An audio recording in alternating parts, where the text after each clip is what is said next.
Hello viewers, I'm Ralphie and welcome to my channel, which normally focuses on Scotch whisky reviews and other quality spirits, but every now and again, occasionally, I'll do a rapid review, a short review of something that I tend to drink and enjoy other than hard spirits.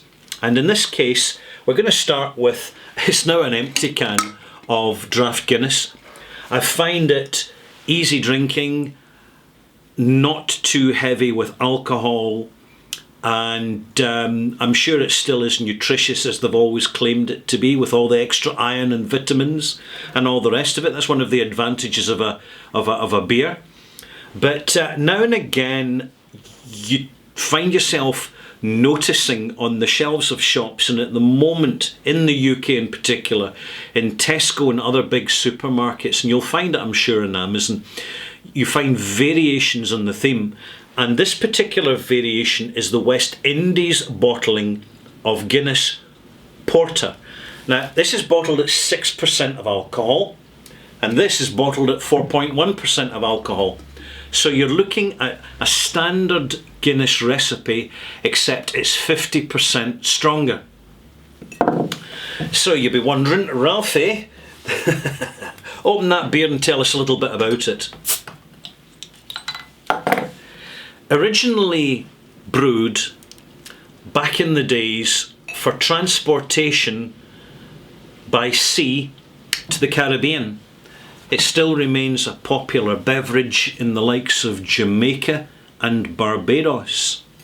So essentially you have the familiarity of the appearance, the nose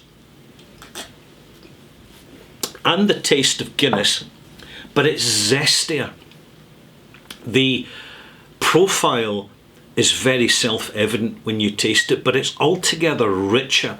It's more toffied, it's slightly more syrupy, and also the aromatic notes that you generally find are lost in the lighter version of Guinness remain intact here. So there's a little bit of gingeriness and mild vanillas, particularly in the finish in the palate. It's a stronger beer, and that's self-evident as soon as you taste it. So I would recommend that whereas you would have a draft Guinness cold, and I mean talking straight out of the fridge, with the West Indies version, and have it more towards room temperature. Treat it more like a light wine when you taste it. And rather than having a few cans of the draft, one bottle of the export strength edition is going to be more than enough to keep you happy for in an evening. And of course you're just getting an extra load of these vitamins and other nutrients that you get from a decent beer. I highly recommend it. There is another version out there which is even more rare and obscure than this, and it's the Nigerian version, which is bottled at 7.5%. That's, as far as I'm aware, the strongest version of Guinness in the market, and you generally find it in London, major cities, and Nigeria. What more would I like to say about this? Porter, West Indies. If you're at all a Guinness fan, you're really going to enjoy this as an alternative to the standard can. But here's something else that I'm going to suggest to you that you try out, and that is have the cans, have 4 cans or 6 cans and 1 bottle of this, and when you pour your can out nice and cold, just top it up with a little of the Porter strength, and it's amazing how it lifts the body and the substance of the typical generic available draft version of the Guinness.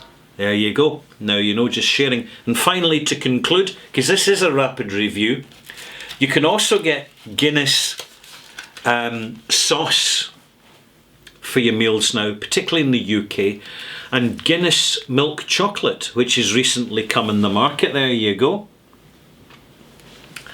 I'm actually surprised. I didn't think too much of the sauce, but see the chocolate. Been really enjoying it. Initially, it doesn't taste like normal chocolate, although the quality of chocolate is good, because you're getting the malted barley and the roasted barley notes, so you're getting the grain notes. But then as the chocolate dissolves, it kind of mixes in really, really nicely. And what better to accompany a bottle of port, particularly in a wintry time of year, than a matching chocolate. Luxuries, but just watch your waistline.